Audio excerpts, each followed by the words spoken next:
سورۃ الحاقہ۔ اللہ کے نام سے جو سراسر رحمت ہے، جس کی شفقت ابدی ہے۔ ہونی شدنی، کیا ہے ہونی شدنی، اور تم کیا جانو کہ کیا ہے وہ ہونی شدنی۔ سمود اور عاد نے اس کھڑکھڑانے والی کو جھٹلایا تو سمود اس آفت سے ہلاک ہوئے جو حد سے باہر تھی، اور عاد اس تند و تیز آندھی سے برباد ہوئے جو سرکش اور بے قابو ہو گئی۔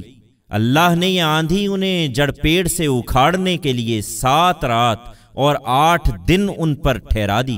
پھر تم ان لوگوں کو دیکھتے کہ اس طرح اس میں بچھڑے پڑے ہیں جیسے وہ کھجور کے کھوکھلے تنے ہوں، تو اب کیا ان میں سے کسی کو باقی دیکھتے ہو؟ اور یہی جرم فرعون اور اس سے پہلے کے لوگوں نے کیا، اور ان بستیوں نے بھی جو تل پٹ ہو گئیں، اس طرح کہ ان سب نے اپنے پروردگار کے رسول کی نافرمانی کی، چنانچہ اس نے انہیں ایسی پکڑا جو اپنی شدت میں بڑھتی چلی گئی۔ اسی طرح نوح کو جھٹلانے کے نتیجے میں جب طوفان اٹھا اور پانی حد سے گزر گیا تو ہم ہی تھے کہ ہم نے تمہیں کشتی میں اٹھا لیا، اس لیے کہ اس سرگزشت کو تمہارے لیے نصیحت بنا دیں، اور یاد رکھنے والے کان اس کو سنیں اور یاد رکھیں۔ سو اسی طرح جب سور میں ایک ہی مرتبہ پھونک ماری جائے گی اور زمین اور پہاڑوں کو اٹھا کر ایک ہی چوٹ میں پاش پاش کر دیا جائے گا تو اس دن ہونے والی ہو جائے گی اور آسمان پھٹ جائے گا۔ پھر تم دیکھو گے کہ اس دن وہ بہت ہی بودا ہوگا، اور فرشتے اس کے کناروں پر سمٹے ہوئے ہوں گے، اور تمہارے پروردگار کا تخت اس دن 8 فرشتے اپنے اوپر اٹھائے ہوں گے۔ اس دن تم پیش کیے جاؤ گے اس طرح کہ تمہاری کوئی چھپی ہوئی بات بھی چھپی نہ رہے گی۔ پھر جس کا نامہ اعمال اس کے داہنے ہاتھ میں دیا جائے گا، وہ کہے گا، لو پڑھو میرا نامہ اعمال۔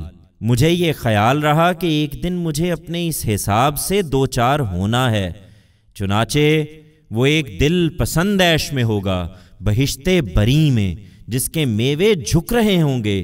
اب کھاؤ اور پیو مزے سے اپنے ان اعمال کے صلے میں جو تم نے گزرے ہوئے دنوں میں کیے ہیں۔ اور جس کا نامہ اعمال اس کے بائیں ہاتھ میں دیا جائے گا، وہ کہے گا، اے کاش میرا یہ نامہ اعمال مجھے نہ ملتا، اور میرا حساب کیا ہے میں اس سے بے خبر ہی رہتا۔ اے کاش وہی موت فیصلہ کن ہو جاتی، میرا مال میرے کیا کام آیا، میری سب بادشاہی مجھ سے لٹ گئی۔ اس کو پکڑو اور اس کی گردن میں توق ڈال دو، پھر اس کو دوزخ میں جھونک دو، پھر ایک زنجیر میں ڈال دو جس کی ناپ گزوں میں 70 گز ہے۔ یہ نہ اللہ بزرگوں برتر کو مانتا تھا اور نہ فقیروں کو کھانا کھلانے کی ترغیب دیتا تھا، اس لیے آج یہاں اس کا کوئی غمخوار نہیں ہے، اور دھوون کے سوا اس کے لیے کوئی کھانا نہیں ہے۔ اس کو یہ گناہ گار ہی کھائیں گے۔ سو نہیں، یہ کسی شیطان کا الہام نہیں ہے، میں اس کی شہادت پیش کرتا ہوں جسے تم دیکھتے ہو، اور اس کی بھی جسے تم نہیں دیکھتے، کہ بے شک یہ ایک رسول کریم کا کلام ہے، اور یہ کسی شاعر کا کلام نہیں ہے۔ تم لوگ کم ہی مانتے ہو، اور نہ کسی کاہن کا کلام ہے، تم لوگ کم ہی سمجھتے ہو۔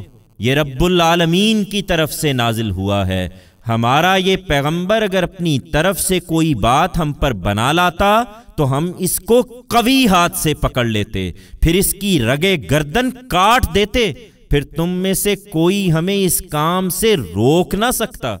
یہ تو در حقیقت ڈرنے والوں کے لیے ایک یاد دہانی ہے۔